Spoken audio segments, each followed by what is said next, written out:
city leaders say it is unacceptable for anyone to lose their life to violence. Now, they also want to point out that the number of homicides in Oakland is down. At this time last year, there were 97 killings. Oakland police say that's a 27% drop in homicides. And police say they're seeing a decline in other violent crimes in Oakland as well. We want to talk more now about efforts to address crime and other important issues in the city of Oakland with Mayor Sheng Thao. Mayor, thank you really for being here. So the data showing that crime is falling in the city of Oakland. What do you attribute that to? Well, it's really because of our ceasefire program. Coming into City Hall, we had a full audit. That audit was prepared and worked on, and then come last December, we received the report, and the report says that it is because of the ceasefire program that was sunsetted by the previous chief. That's the reason why we saw the crime actually increase, especially homicides. And so we all know that those who are actually committing the violent crimes are also committing the property crimes. And so with the resurrection of ceasefire, we have seen a trend of crime and homicide trending downward. So we're really excited about this opportunity to bring it back and resurrect it to make it even stronger. And I know one of the other ways, along with the ceasefire program, that you're trying to deter crime in the city is by rolling out, working in conjunction with the state, but rolling out what are called flock cameras. These are license plate reading cameras. They sort of automatically capture all sorts of information about people's cars, the make, the model, the license plate. Then that data is sort of cross-checked with an FBI database, and then when you get a hit, it alerts police officers in Oakland, and they can go out and make arrests. I know some arrests have been made. I'm curious to hear from you some of the specifics about some of the crimes that have been solved here. But moving forward, how do you gauge just how effective these cameras are at solving crimes and actually deterring crime in the city of Oakland? Yeah, no, that's a really great question. And so, you know, we know that we don't have enough police officers, but we can't just say, well, we don't have enough, so we're not going to do anything. You know, and this is why it's so important when I came in that I leveraged technology, right? Getting the unanimous approval from the city council members, from the privacy commission. These flock cameras are just not any kind of camera like, you know, your speed cameras or what have you. They're high tech, and we coordinate with every single city that actually have flock cameras. And so the arrests that you're talking about, it's in regards to robberies and burglaries that has actually happened a month ago, where we got a ding from Hayward Police saying, look, this license plate had popped up, and so we went and we apprehended the suspect. The suspect actually admitted to the crime, and so we're going to be moving forward in an expeditious way in how we tackle our crimes, preventing crimes from happening, and not just that, solving the crimes. And of course, we got to talk about illegal dumping, where we have to go after the illegal dumpers using these flock cameras. Okay, so something that you just mentioned is the idea of solving crimes. According to California Department of Justice, OPD's property crime clearance rate is 0%. That is the lowest of any department in the state. So why is it that police are solving fewer crimes? You know, with the property crimes, it's a little bit more difficult. You know, people switch hands in regards to property crimes. You know, if you go to, let's say, local flea markets, what have you, when people actually steal property, you can see it actually being sold out in open markets such as that.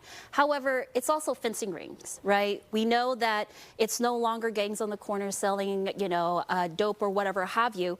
It's actually now the fencing ring. Gangs and groups are actually going after electronics and then dumping them at a fencing ring, where then they are transported to different countries. And so not getting to go and gather that property back, that actually gives us to that low number.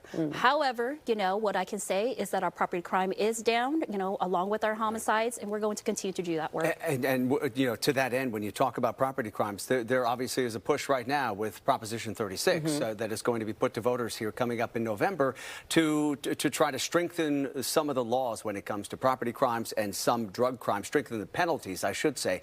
Where do you stand on Proposition 36? Do you think this will be an effective deterrent if it passes to trying to reduce some of the property crimes in California? Well, you know what? My whole thing is growing up, and you call me old school, but if there's no punishment for doing something that is wrong, something that's going to violate and hurt the community, then there's no actual wherewithal to actually correct the behavior. And so for me, this is incredibly important to ensure that, we actually have the penalties for people who are committing crimes, especially those who commit crimes over and over and over. I mean, I am a victim of crime. My son, he was home. My home was burglarized while he was home alone. And I can tell you that he's a freshman in college and he is still suffering through that trauma. And so creating, making sure that there are, people who are being held responsible and making sure that the penalties are there is going to be key in order for us to deter crimes from happening. Okay, so that's a yes on Prop 36? Well, I think that everybody will make their own decision. For me, I think that if we can strengthen the penalties, then that is something that I am supportive of. But we also have to talk about upstream.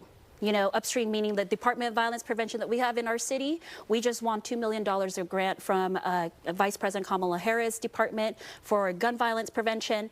And what we're doing is the ceasefire program really looks at upstream, really intervening to those who we feel that would commit the crimes. We get in front of them and say, look, there is an off-ramp. Choose this off-ramp. Right. But just with the penalties itself, I don't think that works. However, it's the penalty plus the off-ramp that we're being given, and then, of course, the responsibility of holding someone accountable. And that is at, of course, the district attorney's office and the judges. Why kind of waiver, though, if I can for a moment, Mayor? Why waver on Proposition 36? Mayor Breed of San Francisco has come out in strong support, as has San Jose Mayor Mahan. But it sounds like you're not really willing to come out and strongly support that proposition. Well, no, I wouldn't agree. I wouldn't say that. What I would say is, it has to be an and. So yes, if we say yes to Prop 36, then what is probation doing across the whole state, right? What is probation actually deals with all of our juveniles, right? And so if you say yes to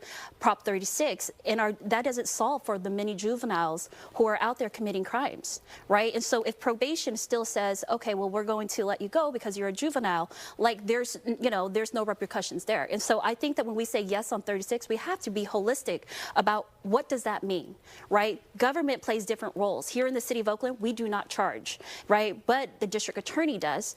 Only for adults. Probation actually charges for youth and juveniles. And so, but at the end of the day, if their charges are going to be met, they go in front of a judge. And so what are all the different actions that we're taking within these government entities to make sure that we are curbing crime and making sure that it is not going to be something that you choose is a crime of life. I mean, life as a crime, a criminal, what have you. And so with that being said, I think that there are nuances in play. And so it's like a yes on 36. And that's why you haven't come out in support or in opposition to Proposition 36. And you don't plan to. Well, it's Proposition 36. And then it's also what about, all these things that we are seeing on the ground today that is actually not being addressed. And this is why it's so frustrating for our officers to see people be apprehended and then let out in 3 days. Right. Even if they're attacking officers. Valid point, but Prop 36 is what we will be voting on come November. Right. Mayor, really appreciate you taking the time to join us this afternoon. Thank you very much. Thank you.